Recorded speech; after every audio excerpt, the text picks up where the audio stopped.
नमस्कार मित्रों, मैं आचार्य प्रमोद उपाध्याय इस कार्यक्रम में आप सभी का हार्दिक स्वागत करता हूं। मित्रों, आप सभी के समक्ष उपस्थित हूं। आज चर्चा एक बड़ा ही सुंदर विषय के ऊपर करूंगा आप लोगों के साथ। काल सर्प योग। बहुत जोर शोर से इस बात की चर्चा हमेशा होती है। जब भी किसी पंडित जी के पास जाएं तो जन्म कुंडली दिखाने पर पता चलता है कि आपकी जन्म कुंडली में काल सर्प दोष लगा हुआ है। तो कई बार आप बहुत ज्यादा चिंता से ग्रसित हो जाते हैं कि काल सर्प योग है या फिर काल सर्प दोष है, तो मेरे जीवन में अत्यंत कठिन समस्याओं से गुजरना पड़ सकता है। काल सर्प दोष है या फिर काल सर्प योग, सर्वप्रथम इस बात को समझना अत्यंत आवश्यक है। जैसे जन्म कुंडली में ज्योतिष शास्त्र के अंदर हजारों योग हैं, उन्हीं योगों में से एक काल सर्प योग है। तो काल सर्प योग मनुष्य के जीवन के अंदर फर्श से अर्श तक का सफर तय करवाता है और अर्श से फर्श तक का सफर भी तय करवाता है।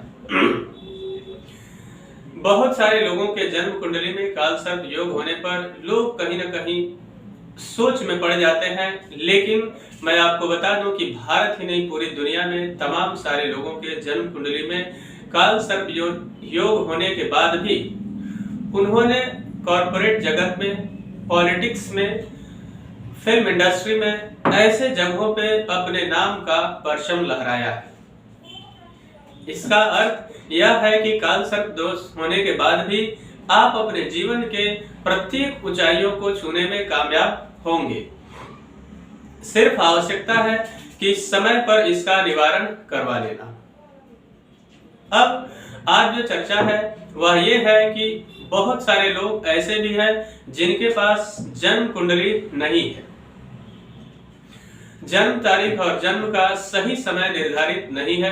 अब उनको ये पता कैसे चले कि आपके जीवन में काल सर्प योग लगा हुआ है, आपके पास जन्म कुंडली तो है नहीं। तो फिर परेशानियों को लेकर आप निरंतर घूमते रहते हैं, कहीं ना कहीं इस विचार में लगातार उधेड़ बुन में लगे रहते हैं कि क्या कहीं मेरे जीवन में काल सर्प दोष का प्रभाव तो नहीं है, या फिर शनि की साढ़े साती या फिर शनि की ढैया तो नहीं चल रही है। तो काल सर्प दोष को या काल सर्प योग को जानने के लिए हस्तरेखाओं में भी देखा जा सकता है। हस्तरेखाओं में राइट हैंड यानी दाहिने हाथ का ये जो भाग है, यहाँ पर देखेंगे तो दो रेखाएं आपस में जुड़ती है और सर्प का फन जैसा बनता है। इसको ध्यान से अगर आप खुद भी देखते हैं या फिर किसी विद्वान ज्योतिषी के पास जाते हैं तो वह देखकर आपको अवश्य बताएंगे कि आपके हस्त रेखा में काल सर्प योग है या नहीं।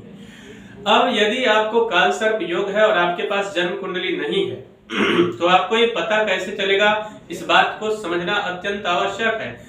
जो लक्षण अभी मैं बताने जा रहा हूं, यदि उस तरीके का कोई भी लक्षण या किसी भी प्रकार की घटनाएं आपके जीवन में घटती है तो फिर निश्चित मान लीजिए कि आप काल सर्प योगी है और उसका आपको उपाय करवा लेना चाहिए, यानी कि काल सर्प दोष शांति करवाना अत्यंत आवश्यक है और उसके साथ साथ में पूर्ण लाभदायक भी आपके लिए रहेगा। जिस व्यक्ति के जीवन के अंदर काल सर्प योग होता है वह व्यक्ति, अब सर्वप्रथम यह भी मैं बता दूं कि काल सर्प योग लगता किन किन ग्रहों से है। तो जैसा कि बहुत सारे लोगों को इस बारे में जानकारी होगी और जिन लोगों को जानकारी नहीं है उनको मैं जानकारी प्रदान कर देता हूं कि काल सर्प योग राहु और केतु इन दोनों ग्रहों के मध्य में, बाकी सारे ग्रह जब आ जाते हैं तभी काल सर्प योग का निर्माण होता है। अब काल सर्प योग कई प्रकार के होते हैं, आगे आने वाले कार्यक्रम में मैं आप सभी को जानकारी प्रदान करूंगा। तो काल सर्प योग के लिए सर्वप्रथम आपको बता दूं कि देखिए, जब भी जीवन के अंदर आप किसी भी तरीके के शिक्षा अगर आप प्राप्त कर रहे हैं, यदि आप विद्यार्थी हैं और शिक्षा प्राप्त कर रहे हैं, अथक प्रयास करने के बाद यानी कि बहुत मेहनत करने के बाद भी आपको उस तरीके का रिजल्ट नहीं मिल पाता है जिस तरीके की आपने मेहनत की है। उसके अलावा अगर आप नौकरी कर रहे हैं, अथक प्रयास लगातार मेहनत करने के बाद भी जिस तरीके का प्रमोशन या इंक्रीमेंट की संभावना आपको दिखाई देती है कि मुझे तो यह मिल सकता था, लेकिन बारंबार प्रयास करने के बाद भी आपको वह प्रमोशन या फिर इंक्रीमेंट नहीं मिल पाता है जिसके काबिल आप हैं। उसके अलावा किसी भी तरीके का आप बिजनेस व्यापार करते हैं, उसके अंदर मेहनत कई गुना आप अधिक करते हैं, लेकिन लाभ उसके अपेक्षा बिल्कुल ही नहीं मिल पाता है, तो भी आपको समझना चाहिए कि कालसर्प योग आपके जीवन में कहीं न कहीं आपको प्रभावित कर रहा है। तमाम प्रयासों के बाद भी असफलता ही हाथ लगती है, साथ साथ में निराशा ही निराशा आपके जीवन में अंधेरा ही अंधेरा दिखाई देता है। अब कई बार ऐसा भी होता है, आप जॉब के सेक्टर में है या फिर बिजनेस सेक्टर में है, आपने कोई गलती की ही नहीं, लेकिन आप बारंबार आरोप प्रत्यारोप के शिकार हो जाते हैं।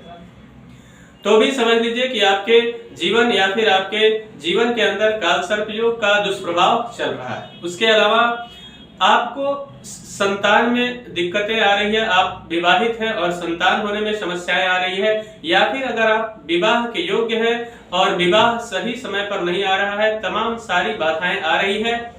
उसके अलावा बार बार स्वास्थ्य का खराब हो जाना, उसके अलावा बुरे अलग अलग प्रकार के स्वप्न आना, जैसे पहाड़ से गिर जाना, नदी में डूबना, बार बार लोगों की मृत्यु देखना, बार बार किसी को जलाया जा रहा है ऐसा देखना, या फिर उसके अलावा गहरी नींद में सोते हुए कई बार अचानक भयानक सपने के साथ नींद का खुल जाना, और ये घटना लंबे समय से होते रहना।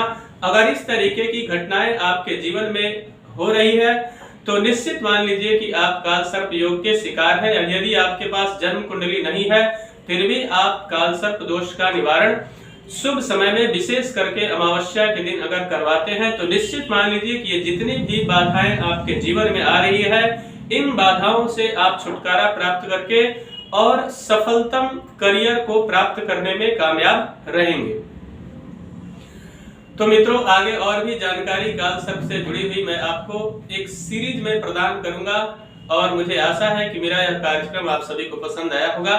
तो मेरा एक निवेदन है कि अगर अभी तक हमारे चैनल को आपने सब्सक्राइब नहीं किया है तो कृपया चैनल को सब्सक्राइब करें, वीडियो को अधिक से अधिक लाइक और शेयर करें, बेल आइकन को दबाएं जिससे नई नई जानकारी आप तक पहुंचती रहे। मित्रों, यदि पर्सनल लाइफ या प्रोफेशनल लाइफ में किसी समस्या को लेकर बहुत ज्यादा परेशान है और उस समस्या का समाधान आपको नहीं मिल पा रहा है, या फिर आप अपने जन्म कुंडली का विश्लेषण करवाना चाहते हैं, तो आप हमसे संपर्क करके और उस समस्या का समाधान प्राप्त कर सकते हैं। यदि आपका कोई सुझाव है तो आप हमें कमेंट के माध्यम से भेज सकते हैं, उस पर विचार किया जाएगा। तब तक के लिए इजाजत दीजिए, नमस्कार।